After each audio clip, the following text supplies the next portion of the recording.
Eu estava na sala de reuniões do Hotel Golden Tulip, em Goiânia, negociando a venda de 12 potros por R$ 800 mil.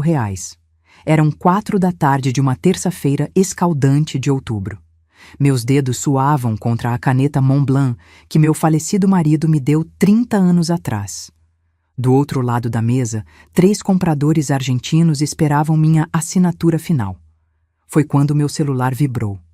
O nome na tela me gelou. Bernardo, filho. Pedi licença e atendi, esperando talvez uma pergunta sobre os cavalos, sobre a ração que tinha acabado, qualquer coisa normal. Mas a voz do meu único filho soou diferente. Fria, distante. Como se estivesse lendo um roteiro ensaiado. Mãe, estamos indo para os Estados Unidos amanhã. Meu coração falhou uma batida. Como assim, Bernardo? Amanhã? Mas a gente não conversou sobre... Ele me cortou, e naquele corte eu senti anos de distância sendo jogados na minha cara. Sua fazenda e seus cavalos já foram vendidos. Adeus. O mundo ao meu redor desfocou.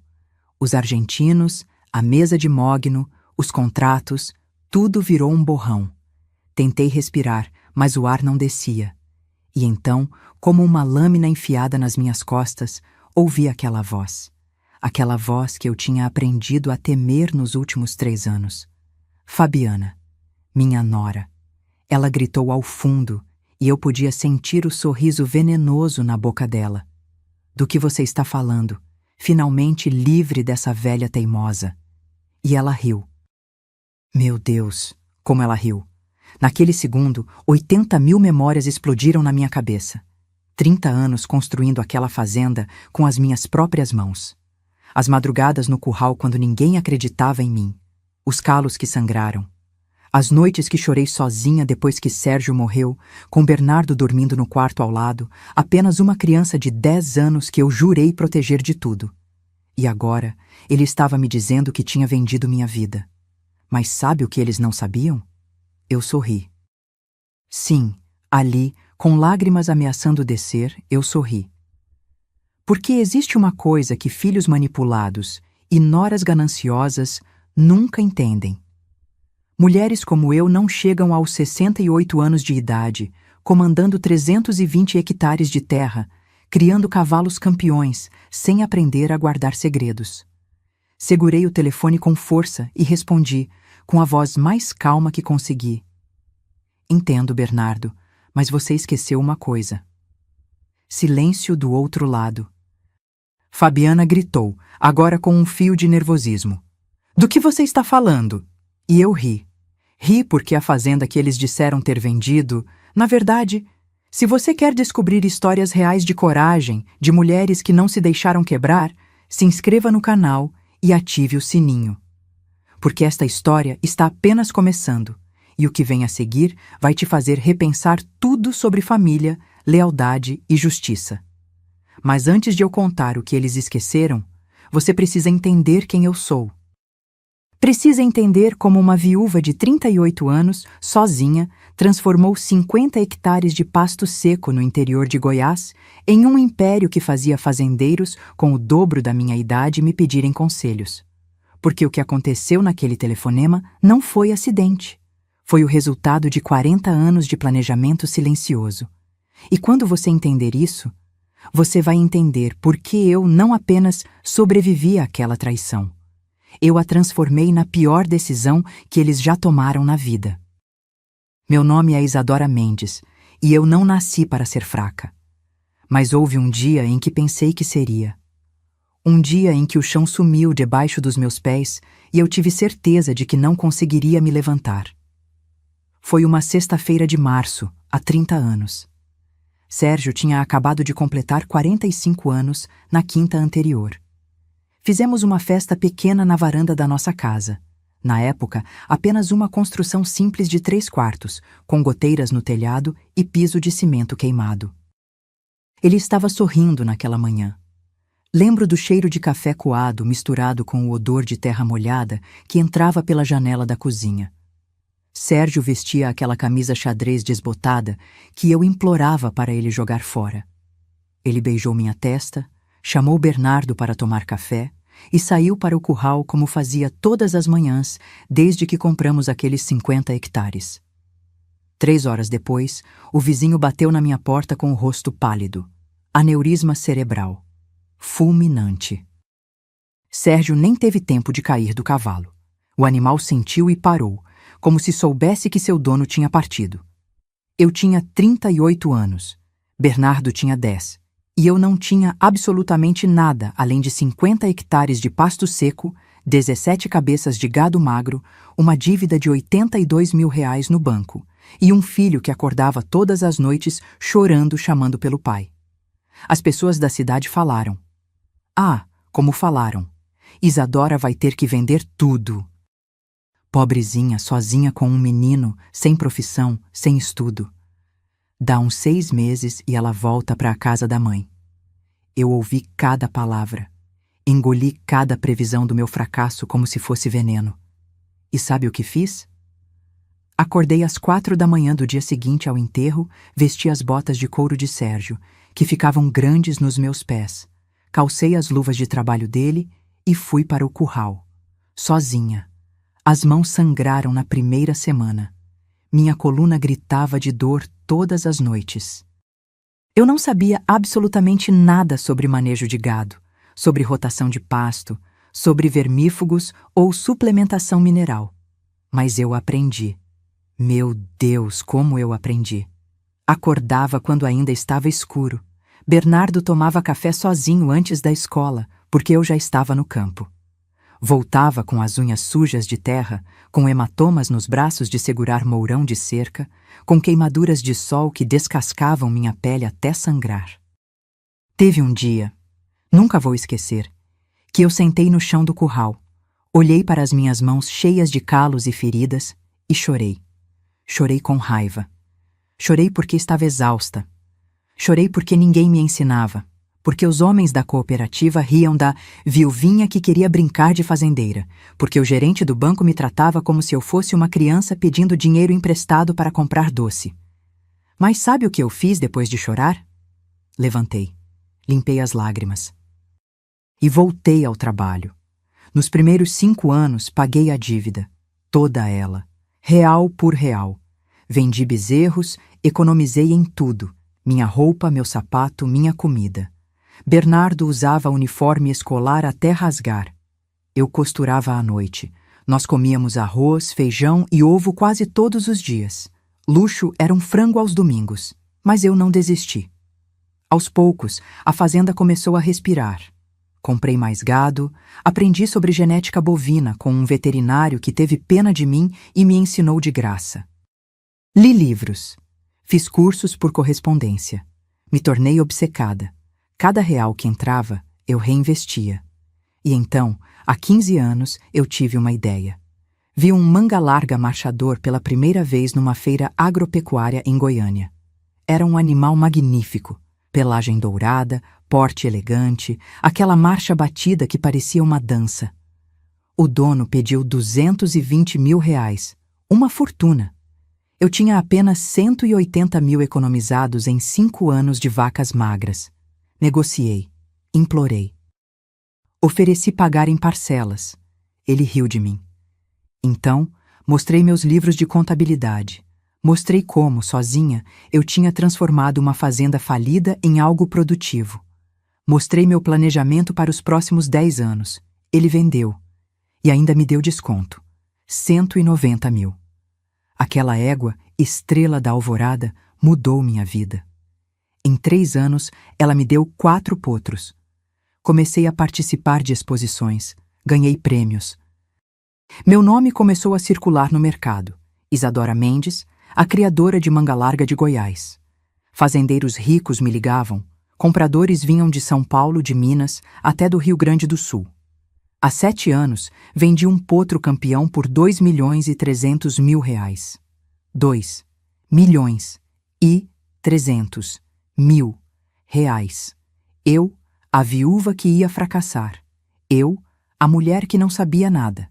Eu, que costurava o uniforme rasgado do filho à luz de lamparina para economizar energia. Comprei mais terras. Reformei a casa. Construí estábulos modernos. Contratei funcionários. Minha fazenda passou de 50 para 320 hectares. Virei referência. Homens que riram de mim vieram pedir conselhos. E Bernardo? Meu filho cresceu vendo tudo isso.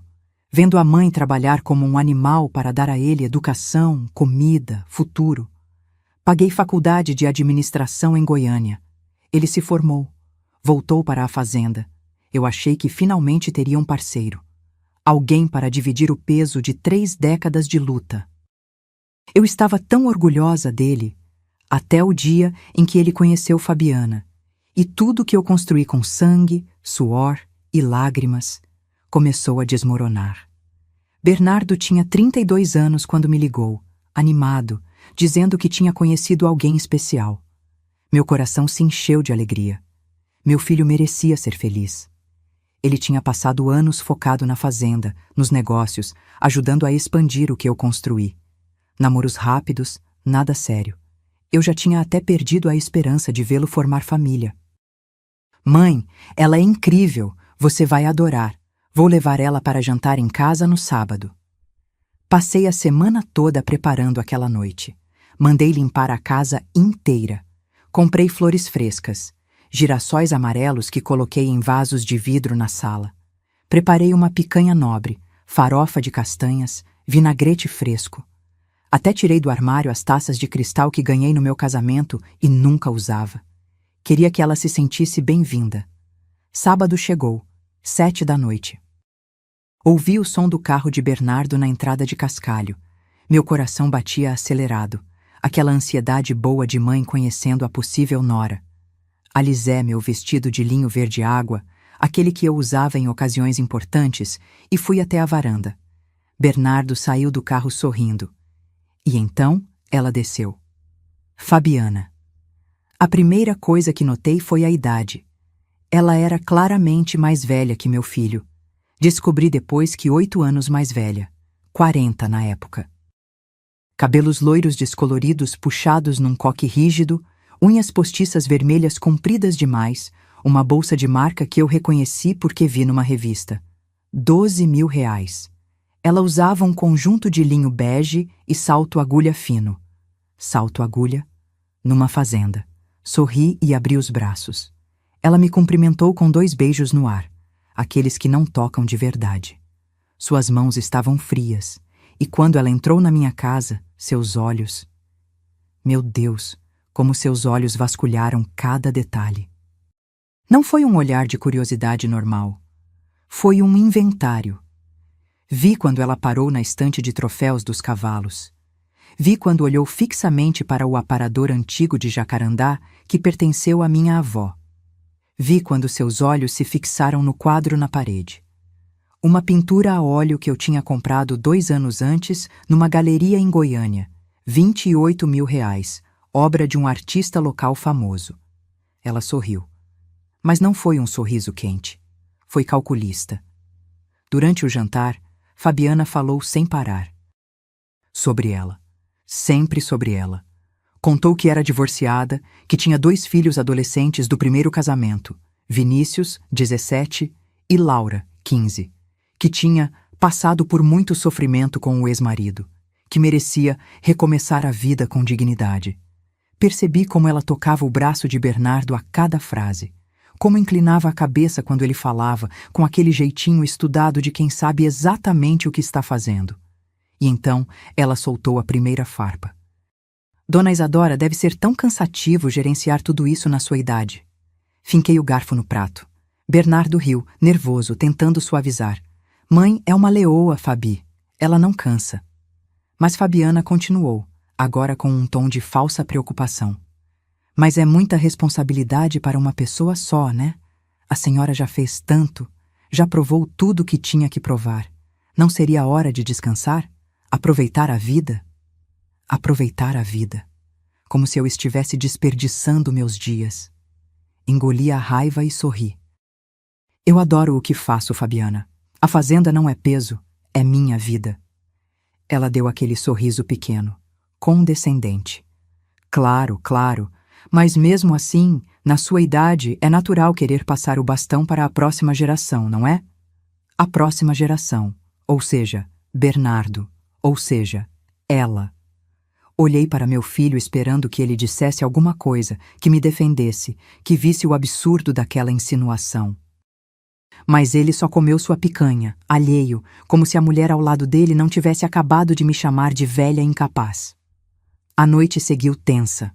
Fabiana elogiou a casa. Charmosinha, com potencial para reformas lindas. Elogiou os cavalos. Devem valer uma fortuna, né? Perguntou sobre a escritura da fazenda, sobre testamento, sobre planejamento sucessório. Quem pergunta isso no primeiro jantar? Quando foram embora, Bernardo me abraçou na varanda. E aí, mãe? Gostou dela? Segurei o rosto dele entre minhas mãos. Meu menino, meu único filho. E menti. Se você está feliz, eu estou feliz. Mas naquela noite, deitada na cama, olhando o ventilador girar no teto, eu soube. Soube com cada fibra do meu ser. Aquela mulher não amava meu filho. Ela amava o que eu tinha construído. E ela não iria parar até conseguir tudo.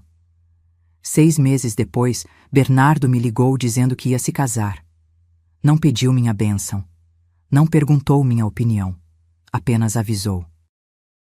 A cerimônia seria pequena, só parentes próximos, no cartório de Goiânia. Vesti meu melhor conjunto e fui. Vi Fabiana entrar de branco, um vestido justo demais para uma segunda união. Vi os filhos dela, 2 adolescentes entediados mexendo no celular. E vi meu filho assinar aquele papel como se estivesse assinando o fim da nossa história. Porque foi exatamente isso que ele fez.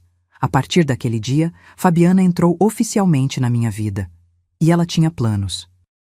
Planos que eu ainda não imaginava o quão cruéis podiam ser. Os primeiros 6 meses depois do casamento foram sutis. Tão sutis que eu quase duvidei dos meus próprios instintos. Fabiana se mudou para a casa principal da fazenda com Bernardo. Aquela que eu construí tijolo por tijolo, suor por suor. Trouxe os 2 filhos, Vinícius e Laura, que ocuparam os quartos de hóspedes como se fossem donos. A menina reclamava da internet lenta. O garoto reclamava do tédio da roça. Nenhum dos 2 me cumprimentava direito, mas Fabiana? Fabiana era doçura pura, na minha frente. Dona Isadora, a senhora não precisa se preocupar com mais nada. Agora tem gente jovem aqui para cuidar de tudo. Dona Isadora, descansa.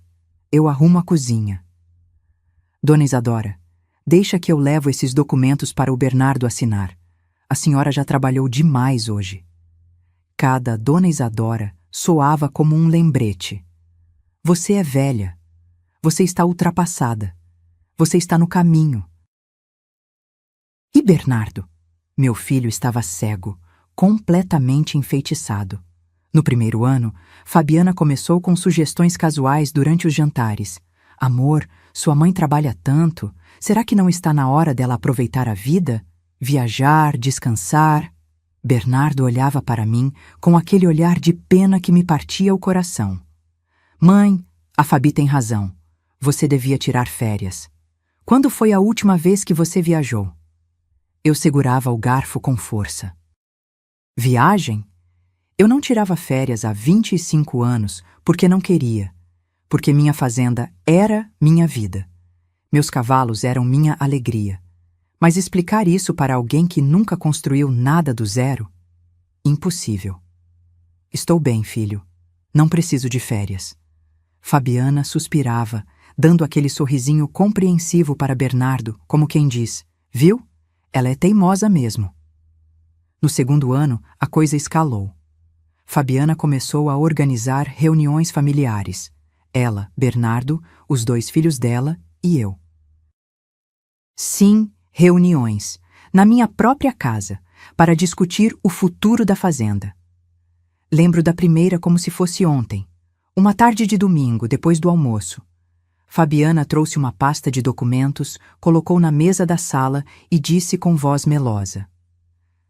Dona Isadora, precisamos conversar sobre planejamento sucessório.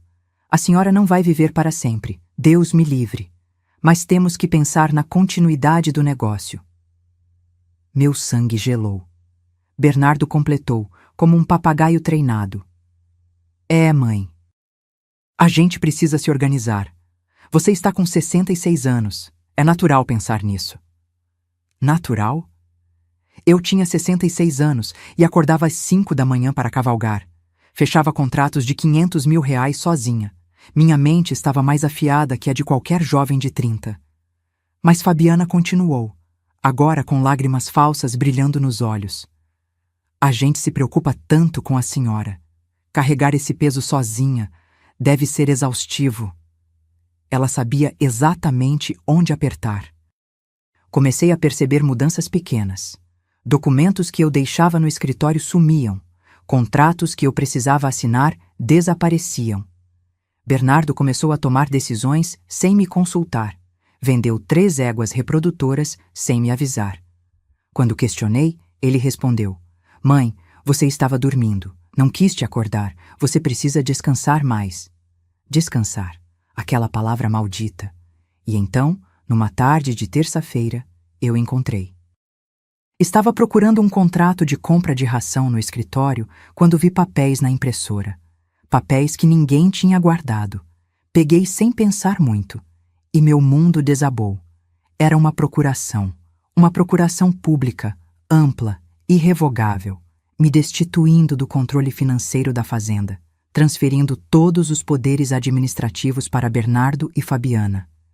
Meus joelhos fraquejaram. Sentei na cadeira de couro do escritório, a mesma cadeira onde Sérgio sentava, onde eu sentava há 30 anos, e li aquilo 3 vezes. A outorgante Isadora Mendes, em pleno gozo de suas faculdades mentais, mas considerando sua idade avançada e necessidade de repouso. Idade avançada. Necessidade de repouso. Como se eu fosse uma velha senil que não sabia nem assinar o próprio nome.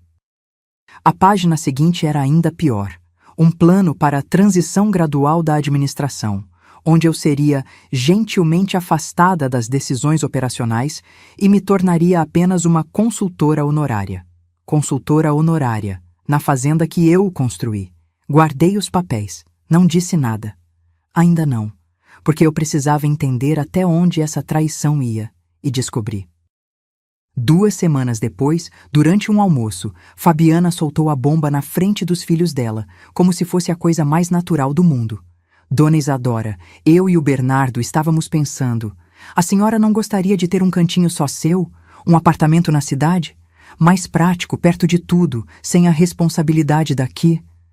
Vinícius, o enteado, completou com aquele sorrisinho cínico de quem já tinha sido preparado. Vó Isadora. Lá a senhora podia receber as amigas, fazer artesanato, essas coisas de vovó. Artesanato. Coisas de vovó. Olhei para Bernardo. Meu filho, o menino que eu criei, que acordava chorando aos 10 anos chamando pelo pai morto, e eu acalentava, prometendo que nunca o abandonaria. Esperei que ele dissesse alguma coisa, que me defendesse, que lembrasse quem eu era. Mas ele só baixou os olhos e murmurou: "Mãe, a gente só quer o melhor para você. Você está confusa. Isso é normal na sua idade." Confusa. Aquela palavra ecoou na sala como um tiro. Eu não estava confusa. Eu estava sendo empurrada para fora da minha própria vida, sistematicamente, cruelmente. E o pior, meu filho estava deixando. Levantei da mesa sem dizer uma palavra. Fui para o meu quarto, tranquei a porta. E pela primeira vez em 3 décadas, desde a morte de Sérgio, eu me senti completamente sozinha. Eles estavam me roubando. Não com violência. Com palavras gentis, sorrisos falsos e essa arma terrível chamada preocupação. E eu ainda não sabia o pior. O pior estava por vir. Passou 1 mês desde aquele almoço. 1 mês em que eu fingi. Fingi que estava aceitando meu novo papel. Fingi ser a velhinha maleável que eles queriam que eu fosse. Sorria. Acenava. Concordava. Mas por dentro, eu estava investigando. Comecei a prestar atenção em tudo. Nas conversas que paravam quando eu entrava na sala. Nos papéis que Fabiana escondia rápido demais. Nos olhares que ela e Bernardo trocavam quando eu fazia perguntas sobre as finanças da fazenda. E então veio aquela noite. Era uma quinta-feira, 2 da manhã. Eu tinha acordado com sede, minha boca seca, aquela sensação ruim que vem com noites mal dormidas.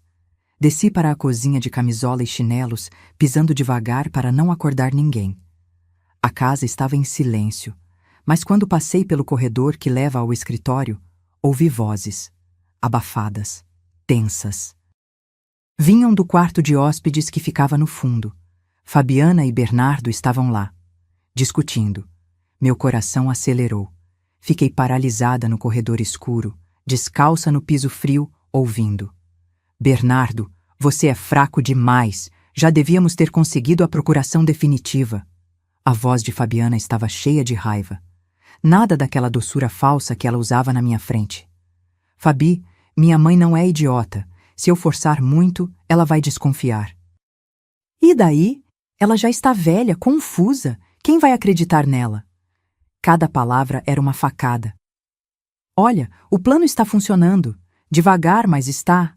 Daqui a alguns meses ela assina tudo o que a gente quiser. Fabiana deu uma risada curta, amarga. Alguns meses? Bernardo, eu não tenho alguns meses. Minhas dívidas estão no limite. 340 mil reais de cartão que você nem sabe que existem. Eu preciso dessa fazenda vendida agora. Meu estômago revirou. Você me prometeu que não tinha mais dívidas. E você prometeu que sua mãe ia ser fácil de manipular. Mas a velha teimosa ainda se agarra nessa fazenda como se fosse dona da vida. Silêncio pesado. Então, Bernardo falou, e o que saiu da boca dele me destruiu. Assim que conseguirmos a procuração definitiva, vendemos tudo e vamos para Orlando como planejado. Minha mãe pode ficar no apartamento pequeno que eu comprei na cidade. 70 metros quadrados, 2 quartos. Ela vai acabar aceitando. Não vai ter escolha. 70 metros quadrados. Ele já tinha até escolhido meu exílio. Minhas pernas tremeram. Segurei na parede para não cair. Fabiana continuou, agora com voz calculista. Já transferimos 670 mil reais para a conta da empresa nos Estados Unidos. Mas precisamos de muito mais. Essa fazenda vale no mínimo 6 milhões. Com a venda dos cavalos, chegamos fácil a 8. 8 milhões. Eles já tinham calculado o preço da minha vida. E os meus filhos, Fabi? Vinícius e Laura também vão ganhar parte? Ela riu, uma risada que me gelou a alma. Claro, amor, já prometi 500 mil para cada um. Eles vão abrir os negócios que sempre quiseram. É justo, né? Afinal, vão ser seus enteados oficiais. Parte da família. Parte da família. Enquanto eu, a mãe que criou Bernardo sozinha, seria descartada num apartamento de 70 metros quadrados. Fiquei ali, petrificada no escuro, ouvindo o plano completo se desdobrar.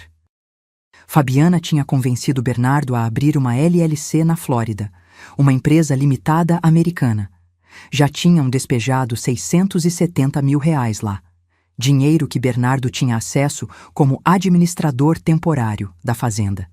Administrador temporário. Aquele cargo que eu dei a ele confiando que meu filho jamais me roubaria. Mas tinha pior. Bernardo, aquele comprador de Goiânia, está pressionando. Ele quer fechar a venda da fazenda até o fim do mês. 5 milhões e 800 mil à vista. Meu coração parou. Mas a fazenda não está no nome dela ainda? Como vamos vender? A resposta de Fabiana foi um sussurro venenoso. Já está resolvido, amor. Você assinou a procuração dela semana passada, lembra? Eu só ajustei alguns detalhes. Adulteramos a assinatura em 2 documentos de transferência. O tabelião é amigo do meu primo. Ele não vai questionar. Adulteraram. Minha. Assinatura, falsificação de documento. Crime federal. E meu filho tinha concordado com isso. Fabi, isso é arriscado.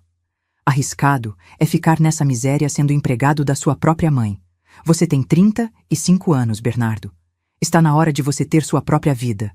Empregado. Ela chamou meu filho de empregado na fazenda que ele ajudou a construir comigo. E se ela descobrir?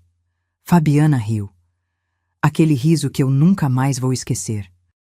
Quem vai acreditar numa velha de 68 anos contra documentos assinados e carimbados? A gente só precisa segurar mais 3 semanas. 3 semanas e estaremos em Orlando, começando do zero, com 8 milhões no banco, sem essa megera controlando cada passo seu. Megera. Essa foi a palavra que ela usou para a mulher que abriu a casa, a mesa, o coração para recebê-la. Recuei devagar, passo por passo, até voltar para o meu quarto. Fechei a porta com cuidado, me sentei na beirada da cama. E não chorei. Não chorei porque lágrimas não resolveriam nada. Lágrimas não recuperariam 670 mil reais. Lágrimas não impediriam a venda fraudulenta da minha fazenda. Olhei para a foto de Sérgio na mesinha de cabeceira. Meu marido morto há 30 anos, que me deixou com um filho de 10 anos e uma promessa. Cuida do nosso menino, Isadora. Faz dele um homem de bem. Eu tinha tentado. Meu Deus, como eu tinha tentado.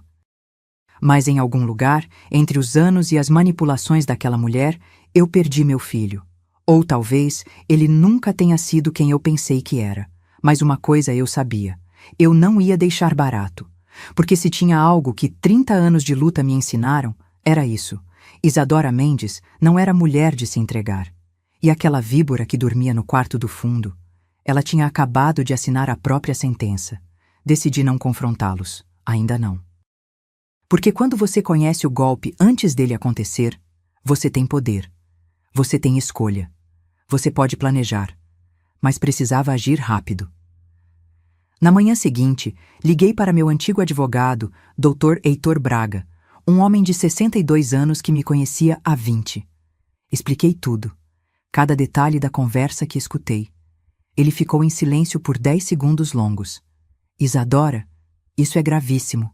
Falsificação de assinatura, apropriação indébita, estelionato. Seu filho pode ser preso. Eu sei. Mas preciso de provas concretas antes de agir. Você quer que eu investigue? Quero, mas discretamente. Ninguém pode saber, especialmente Bernardo. Heitor suspirou. Considere feito. Desliguei e olhei pela janela da cozinha. Fabiana estava na varanda, pintando as unhas de vermelho, rindo ao telefone com alguém. Provavelmente contando para uma amiga como estava prestes a ficar milionária.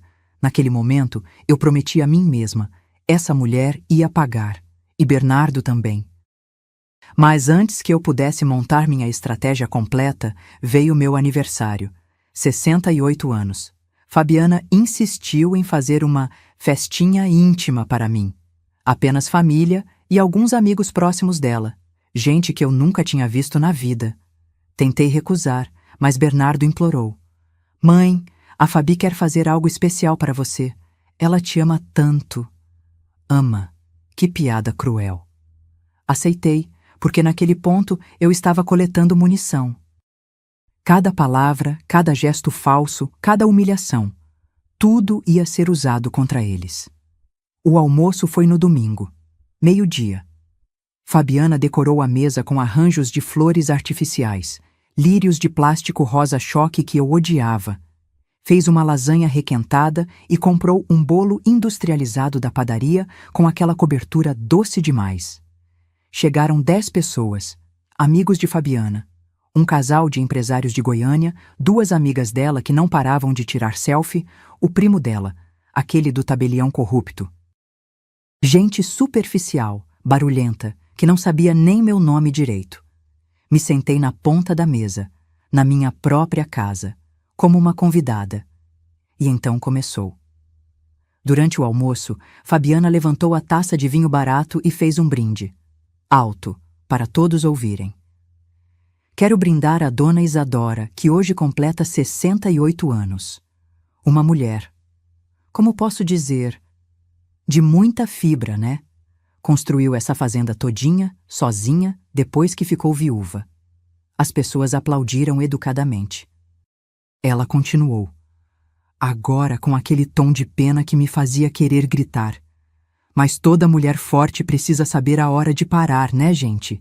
A dona Isadora já fez tanto, já provou tanto. Agora é hora de descansar e deixar que a gente, a nova geração, cuide de tudo. As amigas dela concordaram com a cabeça, fazendo aquelas caras de coitadinha. Uma delas, uma loira oxigenada de 40 e poucos, completou: "Ah, é mesmo. Minha mãe era assim, teimosa, não queria largar a empresa. Até que um dia a gente teve que internar ela, para o bem dela, sabe?" Internar. A palavra ficou suspensa no ar como veneno. Fabiana sorriu. Aquele sorriso. Pois é, a gente torce para não chegar nesse ponto com a dona Isadora. Mas às vezes a velhice traz confusões, né? É natural. Olhei para Bernardo esperando, implorando, que ele dissesse alguma coisa, que defendesse a mãe dele, que lembrasse a essas pessoas quem eu era. Mas ele apenas tomou um gole de vinho, olhando para o prato. Covarde! A pior parte veio na hora do bolo. Fabiana trouxe aquela coisa enjoativa da cozinha, cantando parabéns sozinha. Ninguém acompanhou. Colocou na minha frente e disse, alto, para toda a mesa: "Vamos, dona Isadora, só para as velhinhas, aproveita que ainda tem fôlego." Risadas, risadas da mesa inteira, como se eu fosse uma piada, uma relíquia, uma velha inútil sendo tolerada na própria casa. Soprei as velas. Não fiz pedido. Para quê? Naquele momento, eu não tinha esperança de nada. Quando o almoço terminou, tentei falar sobre a fazenda, sobre um contrato importante que precisava fechar, sobre os cavalos que precisavam de atenção veterinária. Fabiana me interrompeu, batendo palmas como se falasse com uma criança teimosa. "Dona Isadora, não precisa se preocupar com essas coisas agora. É seu aniversário. E, além do mais, o Bernardo já está cuidando de tudo. Ele é administrador agora, lembra?" E virou para as amigas dela, como se eu não estivesse ali. "Vocês não sabem o trabalho que dá. A velhinha ainda acha que manda em tudo. Não aceita que o tempo passou." Velhinha. Todos na mesa riram. Menos eu. Me levantei. Murmurei uma desculpa qualquer sobre estar cansada. Subi para o meu quarto. Ninguém veio atrás de mim. Ninguém perguntou se eu estava bem. Ninguém se importou. Sentei na beirada da cama e olhei pela janela. Via os estábulos ao longe. Os cavalos pastando no campo. Aquela terra que eu transformei de cinzas em ouro. E pela primeira vez em 30 anos, desde que Sérgio morreu, eu pensei em desistir. Pensei, para quê? Para que lutei tanto? Para ser descartada como lixo? Para ser chamada de velha confusa, de teimosa, de peso morto? As lágrimas vieram, quentes, raivosas. Chorei sozinha no meu quarto, no dia do meu aniversário, enquanto lá embaixo as pessoas riam e comiam meu bolo sem mim. Me senti invisível, descartável, pequena. Mas sabe o que acontece quando você chega no fundo do poço? Você tem duas escolhas: afundar ou impulsionar para cima com força total. E eu não era mulher de afundar. Na manhã seguinte, acordei antes do sol nascer. Vesti minha roupa de montaria, calcei as botas gastas e fui para o estábulo, porque tinha alguém ali que ainda me via pelo que eu realmente era. Alguém que ia me lembrar quem eu sempre fui. O céu ainda tinha aquele tom de cinza que vem antes do amanhecer quando cheguei ao estábulo principal. 5:30 da manhã. O ar gelado de junho cortava minha pele, mas eu precisava estar ali. Precisava respirar o cheiro de feno e couro. Precisar sentir que ainda era dona de alguma coisa. Os cavalos relincharam baixinho quando me viram. Eles me conheciam. Me reconheciam. Caminhei devagar entre as baias até parar na última, a mais espaçosa, com placa de bronze gravada, Tempestade de Prata. Minha égua reprodutora, 15 anos de idade. Campeã nacional de marcha em 2018. Mãe de 8 potros premiados. Pelagem tordilha que brilhava como metal líquido sob a luz. Ela valia sozinha R$450 mil. Mas para mim, não tinha preço. Abri a porta da baia, esperando que ela viesse até mim como sempre fazia, colocando o focinho quente na minha mão, pedindo carinho. Mas ela não veio. Estava encostada no canto do fundo. Imóvel. Tempestade? Entrei devagar. E foi quando vi. A égua tinha um ferimento aberto na cernelha, aquela região entre o pescoço e o dorso. Sangue seco grudado no pelo. A água do bebedouro estava suja, esverdeada. O feno, mofado, fedendo. Meu coração disparou. Cheguei perto dela, passei a mão suavemente no pescoço. Ela estremeceu. Virou a cabeça e me olhou com aqueles olhos escuros, profundos, e eu jurei que vi dor ali. Dor e desamparo. Quem fez isso com você? Examinei o ferimento. Era recente. Um dia, talvez 2. Marca de chicote ou vara. Alguém tinha batido nela. A raiva subiu pela minha garganta como lava. Saí da baia e fui direto para o escritório do estábulo. Era cedo, mas o novo tratador que Fabiana tinha contratado, um tal de Osvaldo, homem de uns 40 anos, magro, com cara de poucos amigos, já estava lá, tomando café e mexendo no celular. Bati na porta. Ele levantou os olhos, entediado. Quem está cuidando da tempestade de prata? Ele deu de ombros. Eu, ué.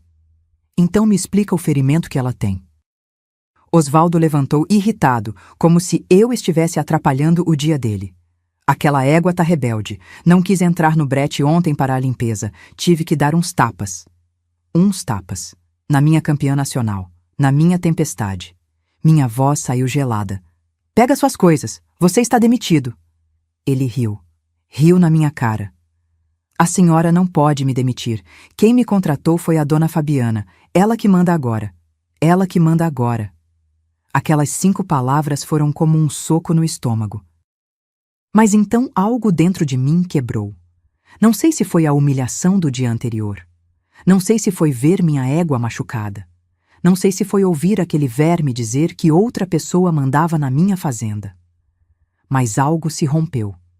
E o que saiu não foi a mulher cansada, humilhada, invisível. Foi Isadora Mendes, a mulher que transformou pó em império. Dei 2 passos na direção dele. Olhei nos olhos dele com uma intensidade que fez o sorriso sumir da cara dele. Eu não perguntei quem te contratou. Eu disse, você está demitido. Pega suas coisas e sai da minha propriedade antes que eu chame a polícia por maus tratos a animais. Ele tentou argumentar, mas eu não deixei.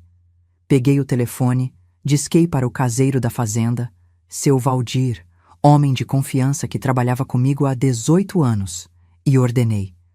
Valdir, o Osvaldo está saindo agora.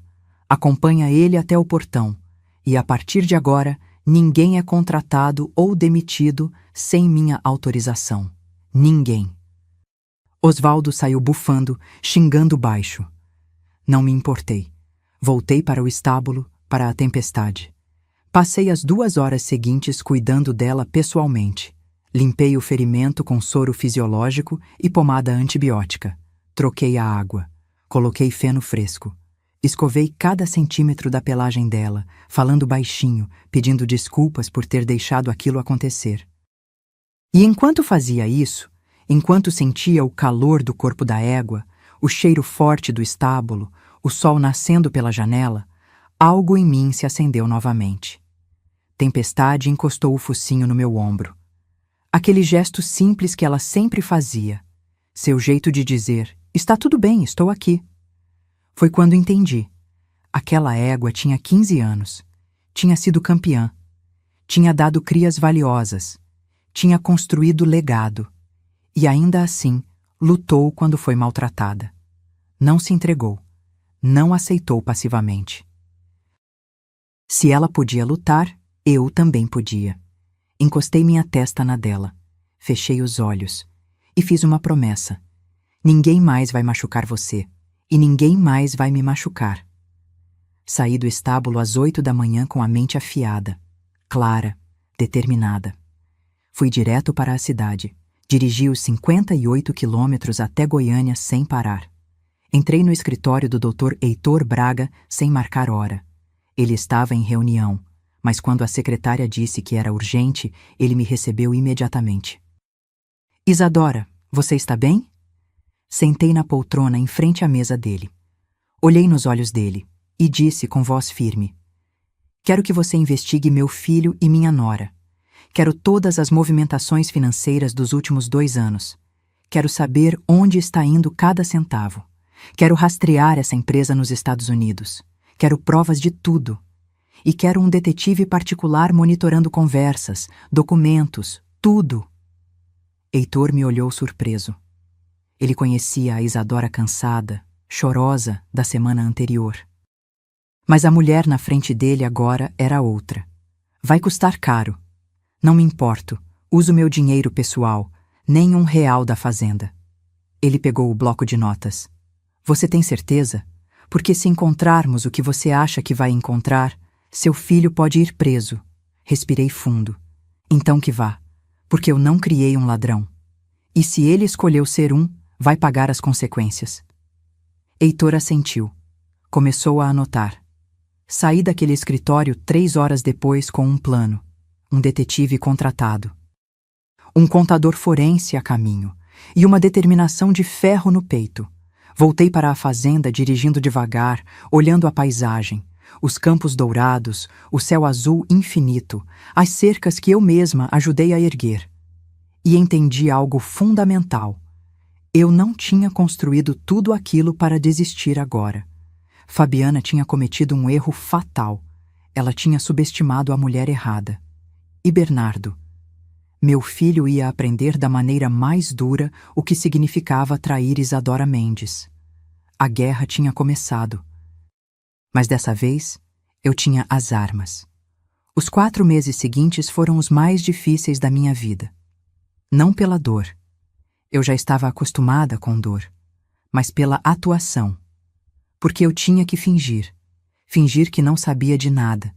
Fingir que era a velha confusa que eles queriam que eu fosse. Sorrir para Fabiana. Concordar com Bernardo. Aceitar cada humilhação com a cabeça baixa. Enquanto por dentro eu juntava cada migalha de evidência. Dr. Heitor trabalhou rápido. Em 2 semanas, o detetive particular que ele contratou, um ex-policial federal chamado Ricardo Tavares, já tinha começado a destrinchar a vida de Fabiana e Bernardo. As reuniões aconteciam sempre na cidade, num café discreto perto do fórum. Eu inventava desculpas. Vou ao médico. Vou resolver coisas no banco. Vou visitar uma amiga. Fabiana nem questionava. Ela achava que eu estava finalmente aceitando o meu lugar. A primeira bomba caiu numa terça-feira de agosto. Ricardo colocou uma pasta na mesa do café. Dentro, extratos bancários. Dona Isadora, sua nora tem R$343 mil em dívidas de cartão de crédito. 6 cartões diferentes, todos no limite. Meu estômago revirou. 343 mil? Compras de luxo, roupas de grife, joias, restaurantes caros. Ela estava mantendo um padrão de vida que não podia pagar e escondendo tudo do seu filho. Peguei os extratos. Li linha por linha. Lojas que eu nunca tinha ouvido falar. Valores absurdos. R$12 mil num jantar. 28 mil numa bolsa. 50 mil numa clínica de estética. Enquanto eu usava a mesma bota há 8 anos. Tem mais, Ricardo continuou, passando outros documentos. Ela prometeu aos filhos do primeiro casamento, Vinícius e Laura, que eles receberiam herança da sogra para abrir negócios. Mostrou mensagens de WhatsApp que ele conseguiu interceptar. Meu sangue gelou lendo. Fabiana para Vinícius. Calma, filho. Daqui 3 meses, quando a velha assinar tudo, você vai ter seu dinheiro para a loja de games. 500 mil como prometi. Fabiana para Laura. Filha, seu salão de beleza vai sair. A fazenda vai ser vendida e você vai ter seus 500 mil também. Só precisa ter paciência com essa sogra teimosa. Eles estavam contando meu dinheiro, dividindo minha vida antes mesmo de eu morrer. Mas o pior ainda estava por vir. Ricardo abriu o laptop. Mostrou movimentações bancárias da conta de Bernardo como administrador da fazenda.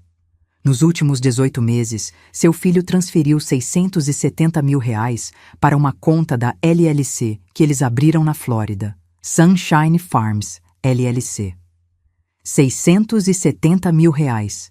Dinheiro da venda de gado, de cavalos, de contratos que eu fechei, desviado para os Estados Unidos. E tem mais. Eles já venderam 30 bezerros de forma antecipada, receberam 420 mil de um frigorífico de Anápolis e o dinheiro sumiu. Não entrou na contabilidade da fazenda. 420 mil reais. Simplesmente evaporados. Fiz as contas mentalmente. Já tinham roubado mais de R$1 milhão de mim. E a fazenda? Perguntei com a voz tremendo. Eles realmente tentaram vender? Ricardo assentiu sério. Sim, encontrei um contrato preliminar de compra e venda. O comprador é Wilson Amarante, empresário do agronegócio de Goiânia. Valor: 5.800.000 reais. 5.800.000. Por uma propriedade que valia facilmente 8 milhões. O pior é que eles usaram falsificação da sua assinatura em 2 documentos de transferência. Já pedi para um perito grafotécnico analisar. É falsificação grosseira, mas foi autenticada por um tabelião corrupto, primo da sua nora. Crime. Crime federal. Meu filho tinha cometido um crime. Respirei fundo. As mãos tremiam. Ricardo percebeu e colocou a mão sobre a minha. Dona Isadora, eu sei que é difícil, mas você precisa decidir. Quer seguir com isso? Porque se seguirmos, seu filho vai responder criminalmente. Olhei pela janela do café. Vi pessoas passando na rua, gente normal, vivendo vidas normais, e pensei, eu poderia ter tido isso. Uma velhice tranquila, um filho grato, respeito, mas não. Eu tinha que estar ali, descobrindo que meu próprio sangue estava me traindo. Quero todas as provas, respondi, firme. Gravações, documentos, testemunhas, tudo. Ricardo sorriu. Não um sorriso alegre, um sorriso de respeito. Já estamos nisso. Instalei escutas no escritório da fazenda, com autorização judicial, tudo legal. Nas últimas 3 semanas, gravamos 12 horas de conversas entre Fabiana e Bernardo. Planejamento detalhado de como vão dividir o dinheiro, como vão te convencer a assinar uma procuração irrevogável. Como vão te ajustar num apartamento pequeno enquanto eles vivem nos Estados Unidos? Ajustar. Como se eu fosse um móvel velho que não serve mais. Nas semanas seguintes, Ricardo trouxe mais, muito mais. Conversas gravadas de Fabiana chamando Bernardo de fraco e manipulável para as amigas. A conta bancária secreta onde ela depositava dinheiro de pequenas vendas da fazenda que Bernardo autorizava. Mensagens dela para o ex-marido pedindo dinheiro emprestado, porque o novo trouxa ainda não liberou toda a grana da sogra. Trouxa. Ela chamou meu filho de trouxa. E o mais chocante, descobri que Fabiana tinha planejado tudo desde antes do casamento. Ela tinha investigado Bernardo, descoberto sobre a fazenda, sobre meu patrimônio. Tinha se aproximado dele propositalmente, um golpe calculado. Meu filho não foi sedutor, foi caçado, mas isso não o isentava. Porque, em algum momento, ele escolheu o dinheiro, escolheu a esposa manipuladora, escolheu me trair. No final de novembro, 4 meses depois que comecei a investigação, Ricardo colocou um pendrive na minha mão. Aqui está tudo, Dona Isadora. Provas suficientes para prender os 2: estelionato, falsificação, apropriação indébita. Seu advogado pode entrar com representação criminal. Guardei o pendrive na bolsa. Aquele pequeno objeto de plástico continha a destruição da vida de Fabiana. E de Bernardo, meu filho. Aquela noite, sentei sozinha na varanda. Olhei as estrelas, pensei em Sérgio, no que ele faria, no que ele diria, e decidi. Não ia apenas expô-los. Ia fazer com que cada humilhação que me causaram fosse devolvida, com juros, porque existe uma diferença entre vingança e justiça. E o que eu ia fazer? Era justiça pura. Dezembro chegou com um calor sufocante. O tipo de calor que faz o asfalto derreter, que deixa o ar tremendo, que seca a garganta só de respirar. Eu estava em Goiânia, na sala de reuniões do Hotel Golden Tulip, fechando a venda de 12 potros para 3 compradores argentinos. 800 mil reais. Um dos maiores contratos do ano. A caneta Mont Blanc estava na minha mão, pronta para assinar. Eram 4 da tarde quando meu celular vibrou na mesa. Bernardo. Filho. Meu coração apertou. Não porque eu tivesse medo, mas porque eu sabia. Depois de 4 meses investigando, eu sabia que algo estava vindo. Doutor. Heitor tinha me avisado pela manhã. Isadora, eles aceleraram. O comprador da fazenda está pressionando. Pode acontecer a qualquer momento. Pedi licença aos argentinos e atendi. Alô? A voz de Bernardo soou diferente. Não tinha aquele tom de filho. Tinha frieza, distância. Como se estivesse lendo um discurso ensaiado que Fabiana tinha escrito para ele. Mãe, estamos indo para os Estados Unidos amanhã. Meu estômago revirou. Amanhã. Eles tinham tanta certeza que já tinham comprado as passagens. Como assim, Bernardo? Amanhã a gente não conversou sobre... Ele me cortou. Nem deixou eu terminar. Sua fazenda e seus cavalos já foram vendidos. Adeus.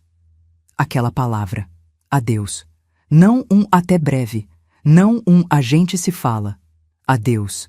Como se estivesse me descartando, me apagando da vida dele. Os argentinos na mesa ficaram embaçados. Minha visão embaralhou. Precisei segurar na beirada da cadeira para não cambalear. E então veio aquela voz. Aquela voz que eu tinha aprendido a odiar mais que qualquer coisa no mundo.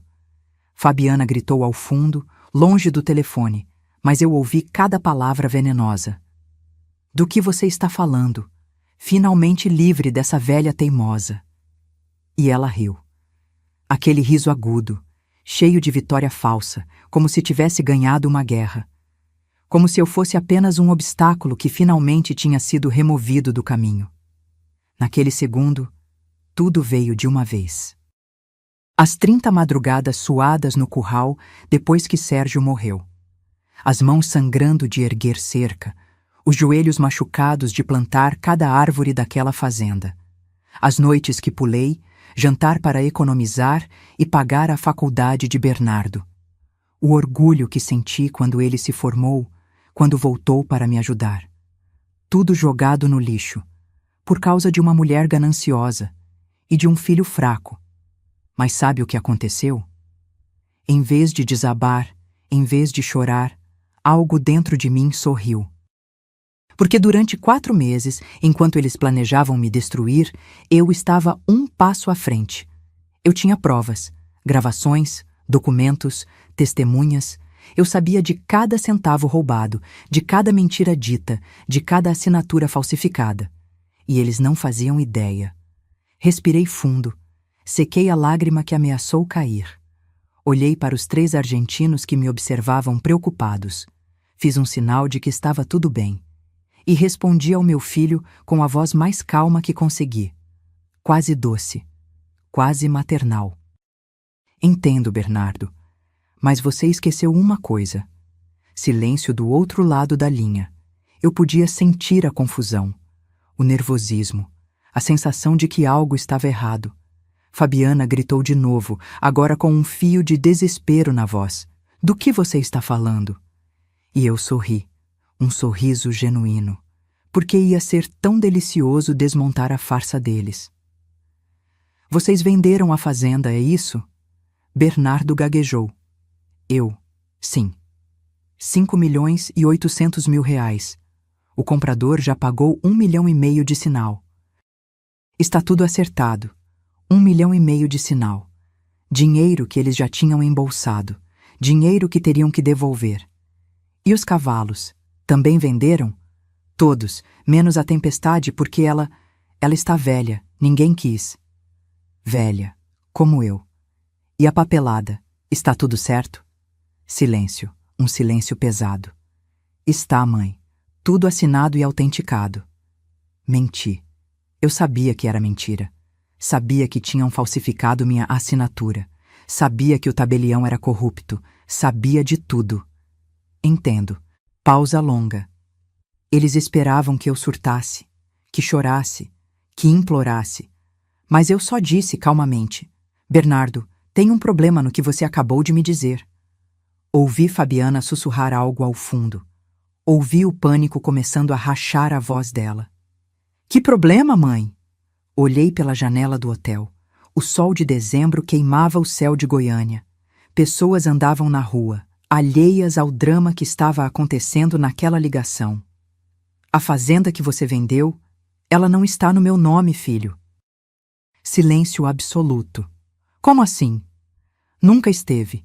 E se você tivesse me perguntado antes de falsificar minha assinatura, eu teria te contado. Ouvi algo cair do outro lado. Talvez um copo. Talvez a esperança deles. Fabiana gritou, agora com voz esganiçada. Isso é mentira! Ela está blefando! Mas Bernardo sabia. Pela minha voz, pela minha calma. Ele sabia que eu não estava blefando. Mãe, do que você está falando? Respirei fundo. Saboreei aquele momento. Porque depois de 4 meses de humilhação, de fingimento, de dor engolida, eu finalmente podia virar o jogo. 40 anos atrás, quando seu pai morreu, coloquei toda a propriedade em nome de uma holding familiar, criada com meu pai, o advogado Augusto Mendes, por segurança, por medo de invasões de terra que aconteciam na época. Silêncio mortal. Você nunca teve poder legal para vender nada, Bernardo. Todas aquelas procurações que você tem são limitadas, operações do dia a dia. Compra de insumos, contratação de funcionários, nada mais. Fabiana gritou algo que não entendi. Parecia um animal ferido. A escritura que vocês usaram para vender a fazenda, falsa. O comprador que pagou 1,5 milhão de sinal vai querer o dinheiro de volta, com multa de 40%, segundo o contrato que eu pedi para meu advogado revisar. Fiz uma pausa. Deixei aquilo afundar. Ou seja, vocês vão ter que devolver 2,1 milhões. Dinheiro que vocês não têm. Bernardo começou a gaguejar. A voz saiu quebrada, desesperada. Mãe, eu não... A Fabi disse que... Eu achei que... Você achou que eu era uma velha idiota? Silêncio. Achou que poderia me roubar, me humilhar, me jogar num apartamento de 70 metros enquanto vocês viviam com meu dinheiro nos Estados Unidos? Ouvi Fabiana chorando ao fundo. Não lágrimas de arrependimento, lágrimas de desespero por ter perdido. Bernardo, eu vou te dar um conselho de mãe. Arruma um advogado. Um bom. Porque o que você fez se chama estelionato e falsificação de documento. E eu tenho provas de tudo. Desliguei. As mãos tremiam, mas não de medo. De alívio, de justiça. Os argentinos me olhavam boquiabertos. Sorri para eles, peguei a caneta e assinei o contrato.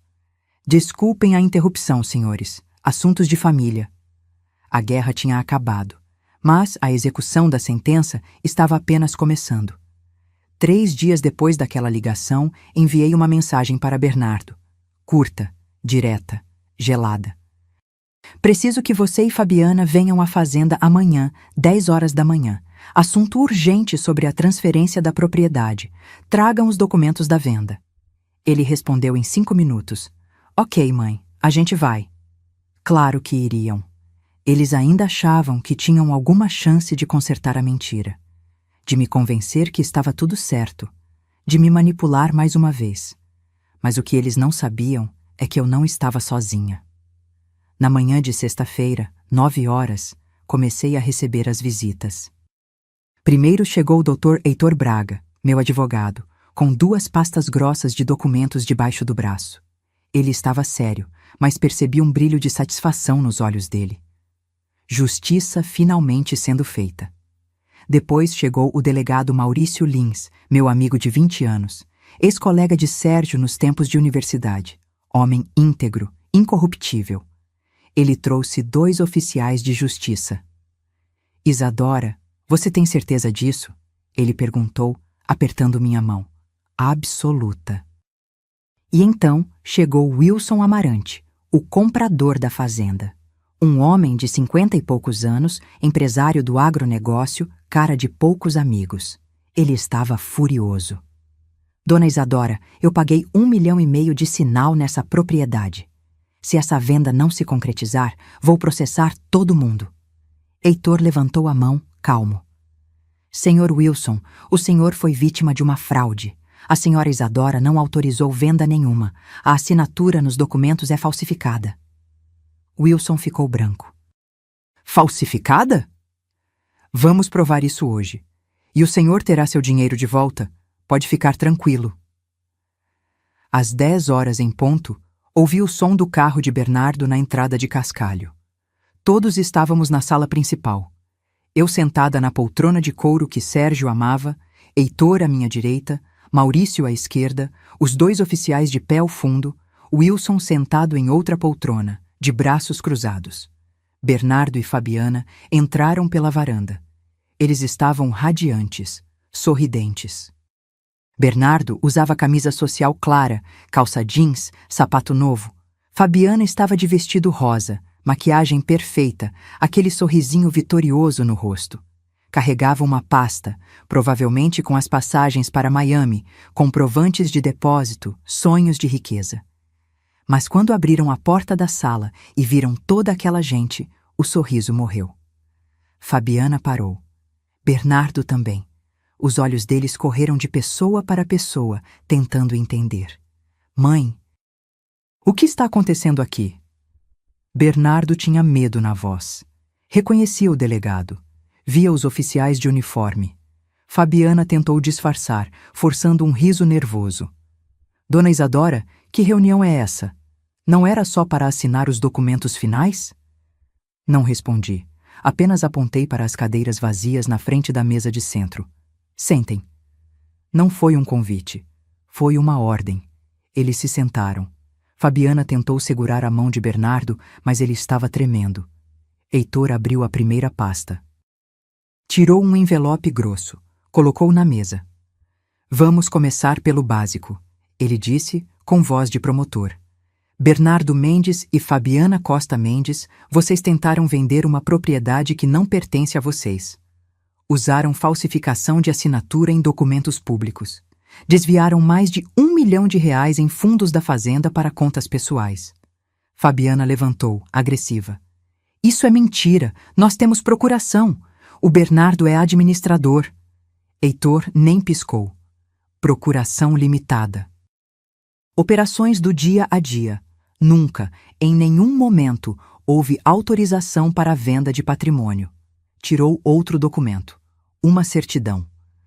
A Fazenda Santa Helena pertence a Holding Mendes em Filhos Agropecuária Litada, registrada em 1985, sob controle societário majoritário de Isadora Mendes. Bernardo possui 10% de participação, herança do pai, mas não tem poder de decisão sobre venda ou alienação de bens. Bernardo ficou branco como papel. Mas, mãe, você nunca me disse.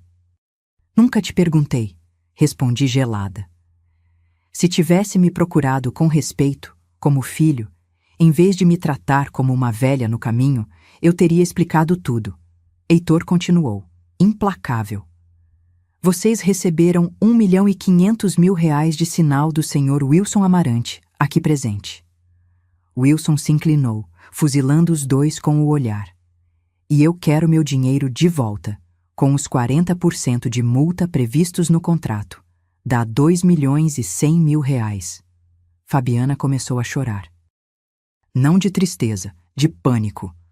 A gente não tem esse dinheiro, já gastamos, já compramos, já transferimos. Já roubaram, completei. R$670 mil desviados para os Estados Unidos, 420 mil de venda irregular de gado, mais o sinal de R$1,5 milhão. No total, R$2,590 mil. Heitor tirou outro envelope. Esse era o mais pesado. Aqui estão as gravações. 4 meses de conversas interceptadas, legalmente com autorização judicial, onde os senhores planejam detalhe por detalhe como se livrar da dona Isadora. Colocou um gravador pequeno na mesa. Apertou play. A voz de Fabiana encheu a sala. Assim que conseguirmos a procuração definitiva, vendemos tudo e vamos para Orlando. Sua mãe pode ficar no apartamento pequeno da cidade. Ela vai acabar aceitando, não vai ter escolha. Bernardo começou a chorar, baixinho, com as mãos no rosto. Maurício, o delegado, levantou. Tirou algemas do cinto. Fabiana Costa Mendes, Bernardo Mendes, vocês estão presos preventivamente por estelionato, falsificação de documento público e apropriação indébita. Fabiana gritou. Tentou correr. Os oficiais a seguraram. Você está destruindo sua própria família, sua bruxa. Você é uma monstro. Levantei devagar. Olhei nos olhos dela e disse com cada sílaba carregada de 3 anos de humilhação engolida: eu não destruí minha família. Você destruiu quando entrou nela. Os oficiais colocaram as algemas. Fabiana gritava, esperneava. Bernardo apenas chorava, cabisbaixo, derrotado. Antes de saírem, meu filho me olhou. E naquele olhar, eu vi. Vi o menino de 10 anos que perdeu o pai. Vi o jovem que eu criei sozinha. Vi o homem que ele poderia ter sido. E vi o criminoso que ele se tornou. Mãe, me perdoa. Não respondi, apenas virei o rosto, porque perdão, meu filho, se conquista com mudança. E você tinha um caminho longo pela frente. A delegacia de Goiânia estava gelada naquela tarde. Ar-condicionado velho fazendo barulho, cheiro de café requentado e papel velho. Sentei numa cadeira de plástico duro, enquanto o Dr. Heitor conversava com o delegado Maurício sobre os próximos passos. Fabiana estava numa sala de depoimento, gritando com o advogado que conseguiu de última hora. Bernardo estava em outra, calado, olhando para as próprias mãos algemadas. 3 horas depois, saiu a prisão preventiva para ambos. Heitor veio até mim com os documentos. Isadora, o Ministério Público vai oferecer denúncia na semana que vem. As provas são robustas. Eles vão responder por estelionato qualificado, falsificação de documento público e apropriação indébita. Penas somadas, Fabiana pode pegar até 10 anos. Bernardo, por ser réu primário e ter colaborado em parte, talvez 6. 10 anos. 6 anos. Números que pareciam irreais. E se eles fizerem acordo? Bernardo tem mais chances. Se confessar tudo, devolver o que pode, demonstrar arrependimento genuíno, poderia cumprir em regime semi-aberto. Fabiana? Mais difícil. Ela foi a cabeça. Tinha antecedentes de estelionato em outra comarca. Descobrimos ontem. Ela aplicou golpe parecido no primeiro marido. Então era isso. Fabiana era uma golpista profissional, e Bernardo tinha sido apenas mais uma vítima. Um idiota, sim, mas uma vítima. Isso não o inocentava. Mas explicava. Nas semanas seguintes, o processo correu rápido. Maurício era eficiente. O juiz, imparcial. As provas, irrefutáveis. A primeira audiência foi em janeiro. Fabiana entrou na sala algemada, de uniforme laranja da prisão provisória, cabelo desgrenhado, sem maquiagem. Parecia 10 anos mais velha. Gritou comigo. Isso é culpa sua. Você nunca me aceitou. Você me tratou como lixo desde o primeiro dia. O juiz bateu o martelo. Silêncio ou será retirada. Ela chorou.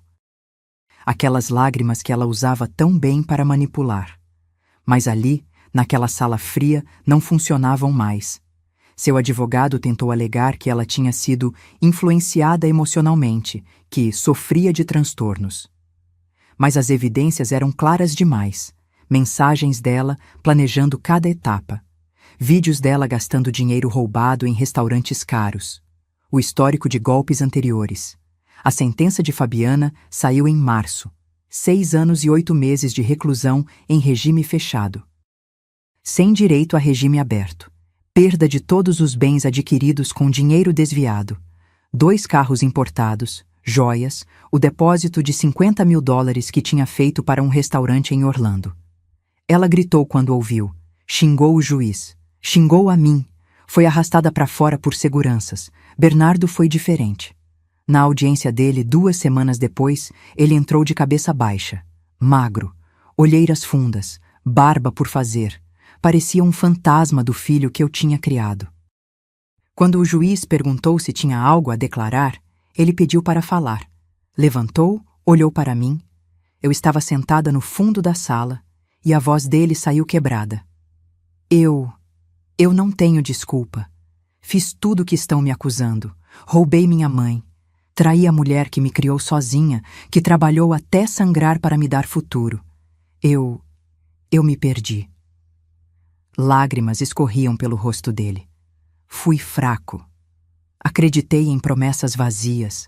Achei que dinheiro ia me fazer feliz. E no processo, destruí a única pessoa que sempre me amou de verdade. Ele olhou para o juiz. Eu mereço ser punido. Mereço pagar por tudo e vou passar o resto da vida tentando ser digno do sobrenome que carrego. O silêncio na sala era pesado. A sentença de Bernardo: 4 anos em regime semiaberto, mais a obrigação de devolver todo o valor desviado. Com trabalho remunerado, parte do salário seria destinado à restituição. Ele aceitou em silêncio. Não recorreu. Mas o pior de tudo não foi a prisão deles. Foi o que aconteceu com o resto. Wilson Amarante processou os dois pela devolução dos R$2.100.000. Como eles não tinham o dinheiro, houve penhora de bens. O apartamento de R$380.000, que era de Bernardo, leiloado. Os carros, vendidos. Até as roupas de grife de Fabiana foram a leilão, mas ainda faltava dinheiro. Wilson conseguiu bloqueio judicial dos futuros ganhos de Bernardo pelos próximos 15 anos. 30% de qualquer salário ou renda seria destinado ao pagamento da dívida. 15 anos. Meu filho ia pagar por essa escolha até os 50 anos de idade. Os filhos de Fabiana, Vinícius e Laura, voltaram para o pai biológico, um empresário de Anápolis que os recebeu de volta. Eles nunca mais quiseram falar com a mãe. Descobriram que ela tinha mentido sobre tudo, inclusive sobre o pai deles. E Fabiana? Ela tentou pedir divórcio de Bernardo da cadeia, mas ele se antecipou. Entrou com ação primeiro, alegando fraude e má-fé desde o início do relacionamento. O divórcio saiu em 2 meses. Sem divisão de bens. Não havia bens para dividir. Fabiana descobriu as dívidas que ele não sabia. Os R$343.000 em cartões. Mais empréstimos com agiotas que ela escondia. Total, R$500 mil em dívidas só dela. E ela ia sair da prisão devendo tudo isso, sem nada, sem ninguém. Em abril, 6 meses depois da prisão, recebi uma carta. Era de Bernardo. Abri com as mãos tremendo. Mãe, não espero que me perdoe. Não espero que um dia volte a me olhar como olhava antes. Mas preciso que saiba, você me salvou. Salvou de mim mesmo, do homem horrível que eu estava me tornando. Deitado na cama desta prisão todas as noites, penso em tudo que você fez por mim. E em como retribuir com traição. Vou sair daqui em 2 anos se mantiver bom comportamento. E quando sair, vou trabalhar. Vou pagar cada centavo que roubei. Vou reconstruir meu caráter, mesmo que leve o resto da vida, porque você merece um filho melhor. E eu vou me tornar esse homem. Com amor e vergonha, Bernardo. Dobrei a carta, guardei na gaveta, e pela primeira vez em meses chorei. Não de tristeza, não de raiva, mas de esperança, porque meu filho, finalmente, tinha acordado. Os primeiros meses depois das sentenças foram estranhos. A fazenda continuava funcionando, sempre funcionou, porque eu nunca parei. Mas havia um silêncio diferente agora. Os quartos que Fabiana, Bernardo e os enteados ocupavam ficaram vazios. Mandei limpar tudo. Doei as roupas dela para instituições de caridade.